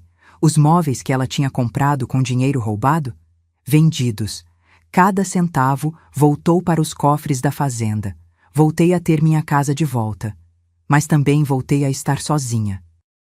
Nas primeiras semanas, não consegui visitar Bernardo. Heitor perguntou se eu queria ir, mas sempre inventava desculpas. Estou ocupada com os cavalos. Preciso fechar contratos. Não é o momento. A verdade? Eu tinha medo.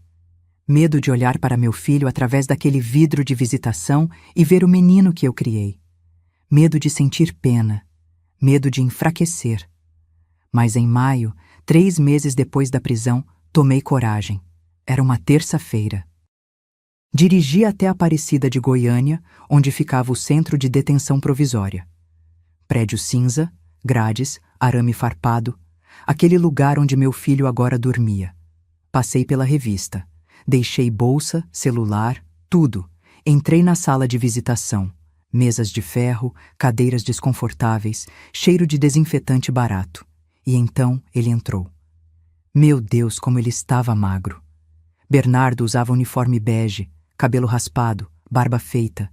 Tinha olheiras profundas, ombros caídos. Mas quando me viu, algo brilhou nos olhos dele.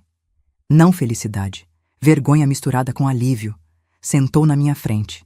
Não sabia onde colocar as mãos. Mãe! Fiquei em silêncio. Apenas olhei para ele. Obrigado por vir. Eu achei que nunca mais ia ver você. A voz dele estava rouca, como se tivesse chorado muito. Como você está? Perguntei. Não por educação, mas porque, mesmo depois de tudo, ele ainda era meu filho. Sobrevivendo. Trabalho na cozinha. Acordo às 5, faço 400 marmitas por dia. Ganho um salário mínimo. 30% vai para pagar a dívida com o Wilson. O resto, guardo. Ele olhou para as próprias mãos calejadas. Pela primeira vez na vida, estou pagando minhas contas, com dinheiro que eu ganhei. E sabe o que é mais estranho?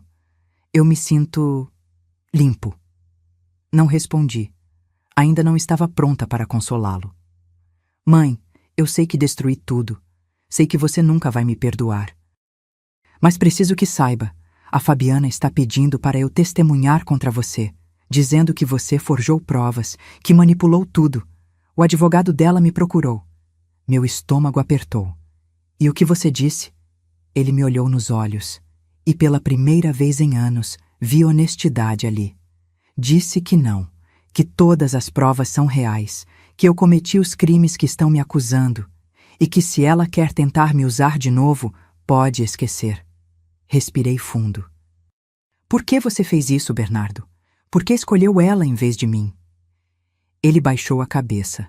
As lágrimas vieram. Porque eu me senti importante.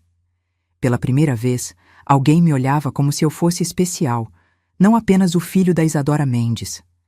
Ela me fazia sentir que eu era o dono. Eu era o poderoso. E fui idiota demais para ver que ela só queria seu dinheiro. Silêncio pesado. Mas a culpa não é só dela, mãe. É minha. Eu escolhi acreditar nas mentiras porque era mais fácil do que enfrentar a verdade, que eu nunca fui metade do que você é. E em vez de trabalhar para ser melhor, eu quis te derrubar. Aquelas palavras me cortaram, mas eram verdadeiras. Você tem razão, eu disse calmamente.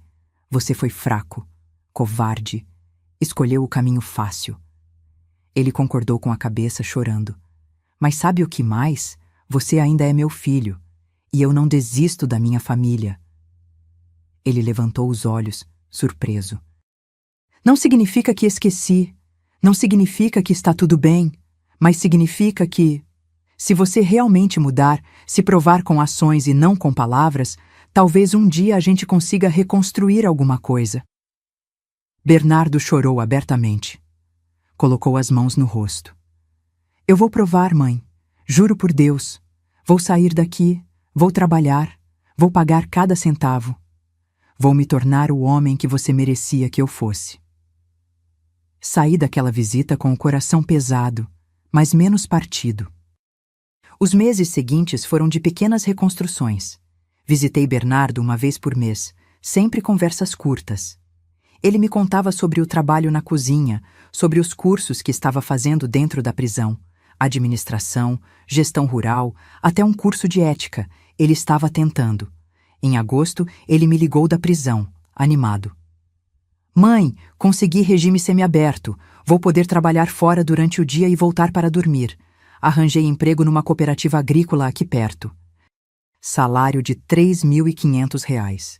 3.500. Uma miséria comparado ao que ele poderia ter ganhado na fazenda. Mas era honesto. Estou orgulhosa de você, eu disse. E era verdade. Em novembro, um ano depois da prisão, Bernardo me ligou chorando. Mãe, a Fabiana foi condenada em segunda instância, 6 anos e 8 meses mantidos. E ela pediu para eu ajudar ela. Disse que ainda me ama, que fomos vítimas de você. Meu sangue gelou. E o que você disse? Disse que o único amor que ela teve foi pela sua fazenda e que eu nunca mais quero ver a cara dela. Desliguei o telefone e sorri. Meu filho estava finalmente acordando de verdade. Em dezembro, quando completou 1 ano e meio de regime semiaberto, ele me ligou com uma pergunta. Mãe, quando eu sair definitivamente daqui 2 anos, você acha que, um dia, eu poderia voltar para na fazenda? Fiquei em silêncio. Não como dono, não como administrador, mas como funcionário, como peão. Quero aprender de novo, do zero, como você aprendeu quando o pai morreu. Olhei pela janela da sala. Vi tempestade de prata pastando tranquila no campo. Vamos ver, Bernardo. Vamos ver se você prova que merece. Vou provar, mãe. Eu prometo. E pela primeira vez em anos acreditei nele. Porque perdão não é esquecer. Perdão é dar uma chance para recomeçar. E meu filho, finalmente, estava fazendo por merecer essa chance. 2 anos e meio se passaram desde aquele dia na sala, quando vi Bernardo e Fabiana algemados. 2 anos e meio de reconstrução lenta, de cicatrizes sarando, de aprender a confiar novamente. E nesse tempo, cada personagem dessa história recebeu exatamente o que merecia. Fabiana cumpriu 3 anos e meio de seus 6 anos e 8 meses quando conseguiu progressão para regime semiaberto por bom comportamento.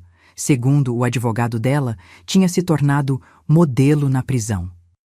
Trabalhou na lavanderia, fez cursos, mas eu sabia a verdade. Gente como Fabiana não muda, apenas aprende a esconder melhor.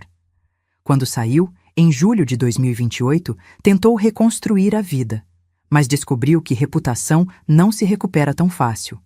As dívidas que deixou, R$ 512 mil entre cartões, agiotas e processos, a perseguiam. Teve nome negativado, CPF bloqueado. Não conseguia emprego.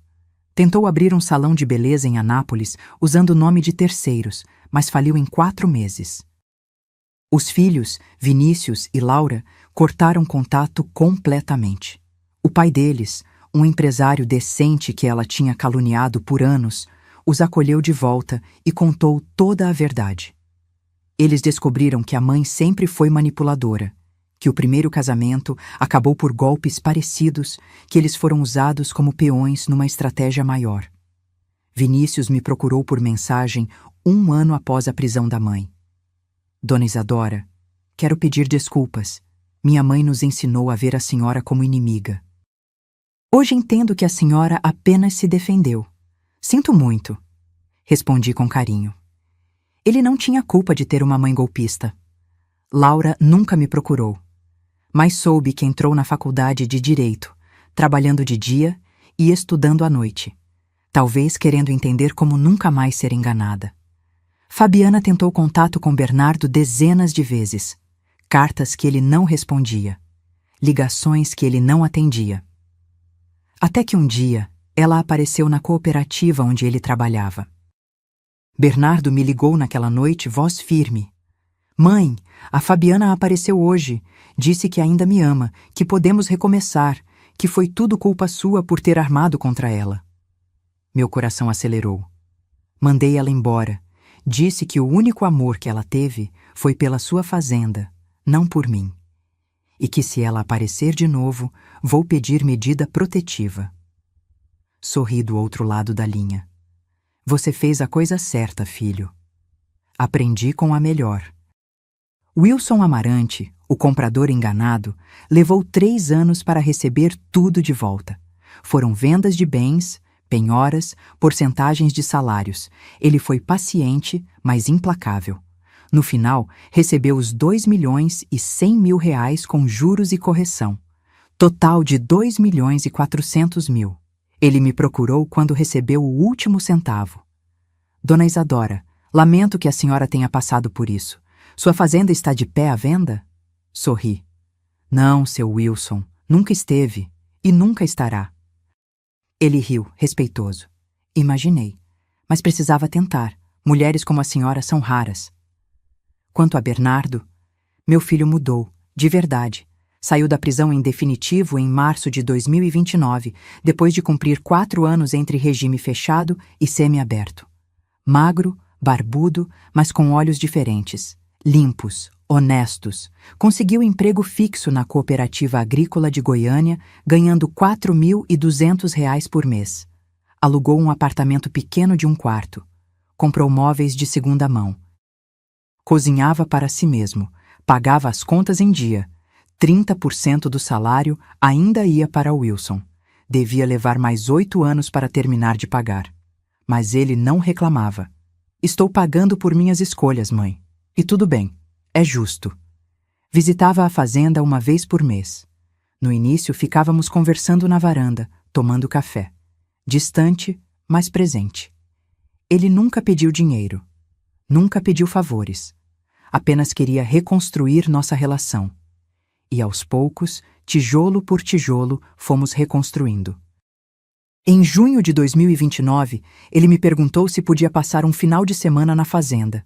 Não nos quartos principais, no quarto de empregados. Disse que queria ajudar no manejo dos cavalos, sem ganhar nada, apenas para lembrar como era. Aceitei. Naquele sábado, acordou às 5 da manhã comigo. Foi para o estábulo, limpou as baias, deu banho nos cavalos, trocou o feno. Voltou com as mãos sujas, as roupas molhadas e o maior sorriso que eu tinha visto nele em anos. Tinha esquecido como isso é bom. Almoçamos juntos, conversamos sobre os cavalos, sobre genética, sobre os planos para a próxima temporada de reprodução. Não falamos sobre o passado. Não precisava. Antes de ir embora no domingo à noite, ele me abraçou. Um abraço longo, apertado. Obrigado por não desistir de mim, mãe. Mães nunca desistem, filho. Apenas esperam que os filhos acordem. No final de 2029, Bernardo estava em um relacionamento novo. Uma veterinária da cooperativa, mulher simples, honesta, 2 anos mais nova que ele. Ele me apresentou com nervosismo. Mãe, essa é a Letícia. Ela sabe de tudo. Do meu passado, dos meus erros, da prisão. E mesmo assim quis me conhecer. Olhei para a moça. Ela era bonita de um jeito simples. Cabelo preso, sem maquiagem, mãos calejadas de trabalho. Me cumprimentou com respeito genuíno, sem falsidade. Dona Isadora, é uma honra conhecer a senhora. O Bernardo fala muito da senhora. Coisas boas, espero, brinquei. Ela sorriu. Coisas honestas. E isso é melhor que coisas boas. Gostei dela na hora. Voltei minha atenção para a fazenda. Ela continuava produtiva, lucrativa. Em 2029, faturei R$ 3.200.000. Meu melhor ano. Comprei mais 40 hectares de terra adjacente. Investi em tecnologia nova para os estábulos. Treinei uma equipe de 5 funcionários jovens e dedicados. A fazenda não precisava mais de mim para sobreviver. Mas eu ainda precisava dela, porque aquela terra não era só negócio, era identidade. Era tudo o que eu tinha construído com sangue e suor, quando o mundo disse que eu fracassaria. E olhando para trás, para esses 2 anos e meio, percebi algo. Eu não tinha apenas salvado minha fazenda. Tinha salvado meu filho. Tinha salvado minha própria dignidade. E tinha provado que mulheres como eu não desistem. Não importa a idade, não importa a dor, não importa a traição. Porque dignidade não é algo que te dão. É algo que você conquista todos os dias, levantando, lutando, resistindo e, quando necessário, contra-atacando. Em janeiro de 2030, completei 71 anos. Acordei naquela manhã de aniversário, preparei meu café, sentei na varanda olhando o sol nascer sobre os campos dourados da fazenda. Tempestade de Prata pastava tranquila perto do estábulo. Ela tinha 18 anos agora, aposentada da reprodução, vivendo seus dias finais em paz. E tomei uma decisão sobre o futuro, sobre legado, sobre o que realmente importava. Chamei Dr. Heitor para uma reunião. Ele chegou com sua pasta de couro gasta, aqueles óculos de leitura pendurados no pescoço e um sorriso curioso. Isadora, você disse que era urgente. Está tudo bem? Está ótimo, Heitor. Mas preciso mudar algumas coisas no meu planejamento sucessório. Ele abriu a pasta, pegou caneta. Estou ouvindo. Respirei fundo e expliquei meu plano. 40% da fazenda, incluindo 128 hectares de terra, o estábulo principal e 6 éguas reprodutoras, seriam doados para criar o Instituto Sérgio Mendes de Empreendedorismo Rural Feminino. Uma organização sem fins lucrativos dedicada a ensinar mulheres viúvas, divorciadas ou em vulnerabilidade social a trabalharem com agronegócio. Cursos gratuitos de manejo de gado, criação de cavalos, gestão rural, administração financeira. Tudo que eu tive que aprender sozinha, na dor, essas mulheres aprenderiam com suporte, estrutura e dignidade. Quero que seja algo que sobreviva a mim, expliquei. Algo que mostre para outras mulheres que não importa quantos anos você tem, não importa se está sozinha, você pode reconstruir sua vida. Heitor sorriu, emocionado. Sérgio ficaria orgulhoso. Eu sei. Os 60% restantes, a casa principal, o resto das terras, os cavalos campeões, todo o patrimônio financeiro, seriam colocados em um trust irrevogável. Bernardo só poderia acessar esse trust aos 50 anos de idade, daqui a 8 anos. E apenas se cumprisse 3 condições não negociáveis. Primeira, provar mudança de caráter com trabalho honesto contínuo por no mínimo 8 anos, sem dívidas, sem processos, sem golpes. Segunda, terminar de pagar todas as dívidas remanescentes com Wilson Amarante. Terceira, trabalhar como voluntário no Instituto Sérgio Mendes por pelo menos 2 anos, ensinando jovens sobre os erros que cometeu e as consequências de escolhas erradas. Se ele não cumprir essas condições, Heitor perguntou, então o trust será dissolvido e todo o patrimônio vai para o Instituto. Bernardo não receberá nada. Heitor anotou tudo, levantou os olhos. Você tem certeza? É uma decisão dura. Tenho absoluta certeza. Porque se existe algo que aprendi nesses anos todos é que herança não se dá, se conquista. Meu filho precisa provar que é digno do sobrenome que carrega. Os documentos foram assinados em fevereiro, registrados em cartório, irrevogáveis. Contei para Bernardo numa visita dele à fazenda, num domingo tranquilo. Estávamos na varanda, tomando limonada, quando coloquei os papéis na mesa. Filho, preciso te mostrar uma coisa. Ele leu, página por página. Quando terminou, tinha lágrimas nos olhos. Mãe, eu não esperava nada. Depois de tudo que fiz, eu sei, mas não é sobre o que você espera. É sobre o que você merece, e até agora você está no caminho certo. Continua assim pelos próximos 8 anos e esse patrimônio será seu. Ele segurou minha mão. Não vou te decepcionar de novo, juro. Eu sei. A criação do Instituto foi anunciada em março. Fiz questão de uma cerimônia pequena, apenas com imprensa local e algumas fazendeiras da região que eu respeitava. Falei no microfone, nervosa. Nunca gostei de holofotes, mas firme. Esse instituto leva o nome do meu marido, Sérgio Mendes, porque foi com ele que aprendi o significado de parceria. Mas leva adiante meu trabalho. Mostrar para mulheres que a gente não precisa de permissão para reconstruir nossas vidas. Precisamos de coragem, conhecimento e apoio. 23 mulheres se inscreveram na primeira turma. Viúvas, divorciadas, mães solteiras. A mais nova tinha 28 anos. A mais velha, 62. Dei aulas pessoalmente nas primeiras semanas. Ensinei sobre cavalos, sobre terra, sobre contratos. Contei minha história, sem enfeites, sem vitimização, apenas fatos. No final da minha fala, uma mulher de 50 anos levantou a mão chorando. Dona Isadora, meu marido morreu há 3 anos, me deixou com dívidas e fazenda abandonada. Eu achei que ia perder tudo, mas ouvindo a senhora, eu sinto que ainda tenho chance. Você tem, minha querida. Você sempre teve. Só precisava de alguém para lembrar você disso. Os meses seguintes foram de satisfação profunda. Ver aquelas mulheres aprendendo, crescendo, conquistando autonomia. Ver a fazenda funcionando perfeitamente, mesmo com parte dela dedicada ao instituto. Ver Bernardo trabalhando honestamente, crescendo como homem.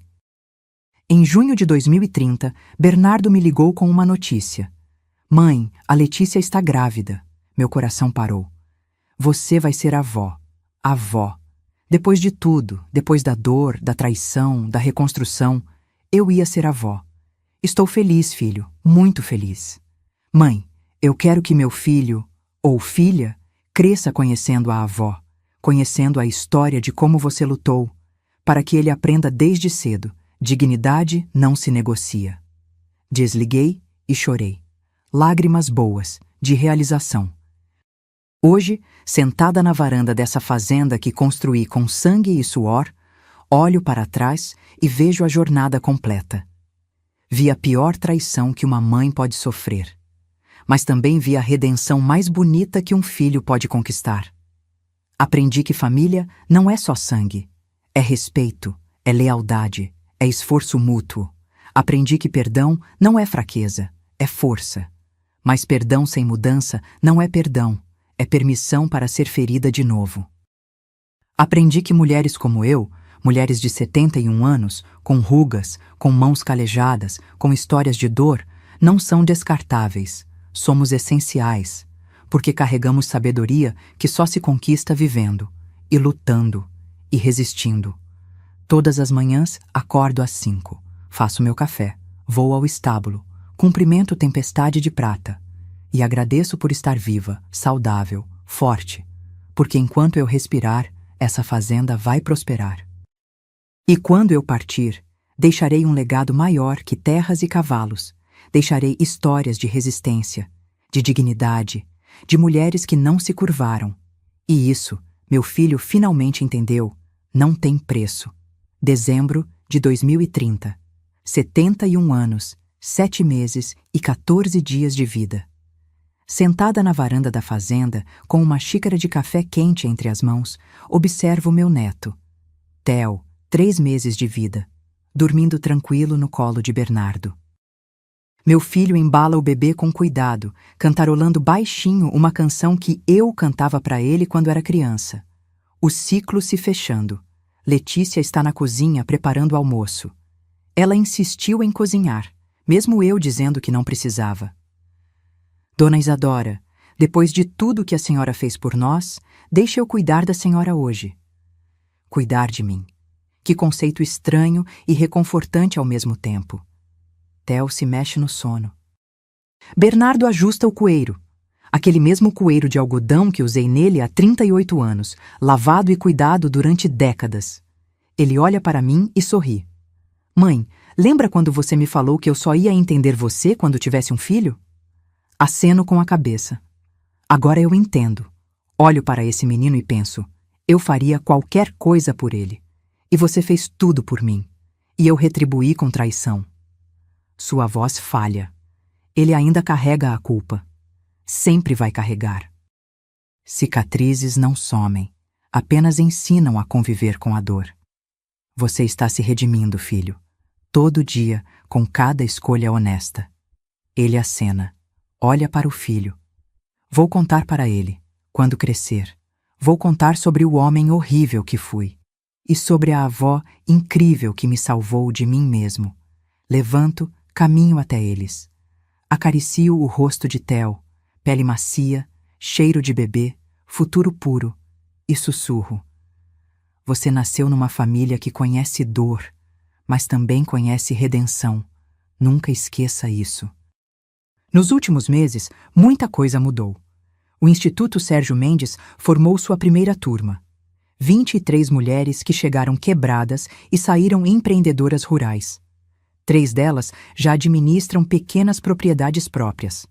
5 trabalham em cooperativas, ganhando salários dignos, todas com autonomia financeira, todas com dignidade restaurada. Uma delas, Socorro, 57 anos, viúva, mãe de 4 filhos, me abraçou no dia da formatura chorando. Dona Isadora, a senhora me ensinou que eu não preciso de homem para sobreviver. Preciso de conhecimento e coragem. Você sempre teve os dois, Socorro. Só precisava que alguém te lembrasse. Bernardo completou 6 anos de trabalho honesto na cooperativa. Foi promovido a supervisor. Salário de R$ 7.200. Economiza 40% todos os meses. Planeja comprar um terreno pequeno daqui a 2 anos para ter sua própria criação de gado. Pequena, humilde, mas dele. Terminou de pagar o Wilson Amarante em setembro. 8 anos de dívida quitada. No dia do último pagamento, ligou para mim chorando de alívio. Acabou, mãe. Estou livre. Finalmente livre. E começou como voluntário no instituto. Todo sábado, passa o dia ensinando jovens sobre administração rural e, no final, conta sua história. A história do filho que teve tudo e jogou fora. A história do homem que foi preso por roubar a própria mãe. A história da redenção conquistada dia após dia. Os jovens ouvem em silêncio, alguns com lágrimas, porque a verdade dói, mas ensina. Fabiana sumiu.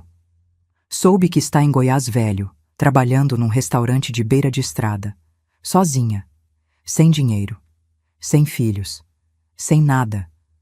Não sinto pena, não sinto raiva, não sinto nada, porque ela foi apenas uma tempestade passageira na minha vida, e tempestades passam. O que fica é a estrutura que você construiu para resistir a elas. Hoje, olhando ao redor, vejo o que realmente importa. Vejo meu filho segurando o filho dele com amor verdadeiro. Vejo minha fazenda produtiva, próspera, com jovens funcionários dedicados. Vejo o instituto formando dezenas de mulheres todo ano. Vejo Tempestade de Prata pastando em paz, velha, mas digna. Vejo minha vida. Uma vida que poderia ter terminado em amargura, mas que escolhi reconstruir em propósito. Às vezes, quando estou sozinha, volto àquele momento, aquele telefonema. Mãe, estamos indo para os Estados Unidos amanhã. Sua fazenda e seus cavalos já foram vendidos. Adeus. Lembro do meu coração partindo, da sensação de ser descartável, de não importar, mas lembro também do que veio depois, a investigação silenciosa, a descoberta das provas, o momento de virar o jogo. E entendo agora que aquele telefonema não foi minha destruição, foi meu despertar. Porque existe uma força em mulheres como eu, mulheres que foram subestimadas, descartadas, chamadas de velhas, de teimosas, de obstáculos, que é impossível de medir. É a força de quem construiu tudo do zero, de quem sobreviveu ao impossível, de quem se recusou a desistir quando o mundo inteiro disse que deveria. Theo acorda e começa a chorar. Bernardo o embala, nervoso. Ainda está aprendendo. Pego o bebê dos braços dele, coloco contra meu peito e o choro para instantaneamente. Como você faz isso? Bernardo pergunta admirado. 71 anos de prática, filho. 71 anos aprendendo que às vezes tudo que alguém precisa é sentir que não está sozinho. Olho para o rosto pequeno de Theo. Ele me observa com aqueles olhos escuros de recém-nascido, tentando entender o mundo. E sussurro para ele, mas também para mim mesma. Você vai crescer ouvindo histórias sobre sua avó. Algumas verdadeiras, algumas exageradas.